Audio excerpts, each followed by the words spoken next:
আমি প্রথমে শ্রদ্ধা স্মরণ করছি মহান স্বাধীনতার ঘোষক, বীর মুক্তিযোদ্ধা শহীদ প্রেসিডেন্ট জিয়াউর রহমান এবং তার আত্মার মাগফিরাত কামনা করছি। আরো শ্রদ্ধা স্মরণ করছি মহান স্বাধীনতা আন্দোলনের মহানায়ক বঙ্গবন্ধু শেখ মুজিবুর রহমান, তার আত্মার মাগফিরাত কামনা করছি। আরো শ্রদ্ধা স্মরণ করছি মহান স্বাধীনতা যুদ্ধের অগ্রদূত মজলুম জনতা মৌলানা আব্দুল হামিদ খান ভাসানী এবং তার আত্মার মাগফিরাত কামনা করছি।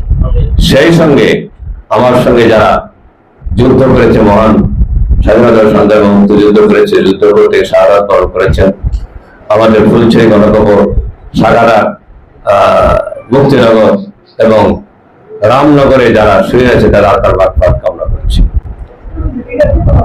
আরো শ্রদ্ধা জ্ঞাপন করেছি মাহে রমজানের এই মাসকে, যে মাসটা আমাদের মুসলমানদের ইমানদারদের জীবনে অত্যন্ত বরকতপূর্ণ মাস হিসাবে গণ্য করে থাকি।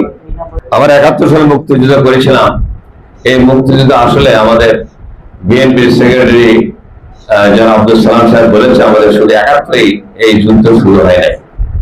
এই যুদ্ধ শুরু হয়েছে 1947 সালে 14 আগস্ট পাকিস্তান নামক রাষ্ট্র গঠনের 17 দিনের মাথায় বাংলা ভাষা রাষ্ট্র আন্দোলনের মধ্য দিয়ে শুরু হয়েছে। 14 আগস্ট 1947 সালের 17 দিনের মাথায় আমাদের আন্দোলন শুরু হয়েছে ভাষা আন্দোলনের মধ্য দিয়ে। সেই আন্দোলন চূড়ান্ত রূপ করেছে আমাদের 16 ডিসেম্বর 1971 সাল। আমাদের মুক্তিযুদ্ধের চেতনা ছিল শোষণ মুক্ত একটা সাম্প্রতিক সম্প্রতি গণতান্ত্রিক রাষ্ট্র আমরা পাবো, সুখী সমৃদ্ধ রাষ্ট্র পাবো। কিন্তু আমরা 1971 মুক্তিযুদ্ধ করেছিলাম 22 পরিবারের শোষণ থেকে মুক্ত হওয়ার জন্য। 22 পরিবারকে আমরা ঘটিয়েছি, কিন্তু আমাদেরকে এখন 22,000 পরিবার শোষণ করছে। 22,000।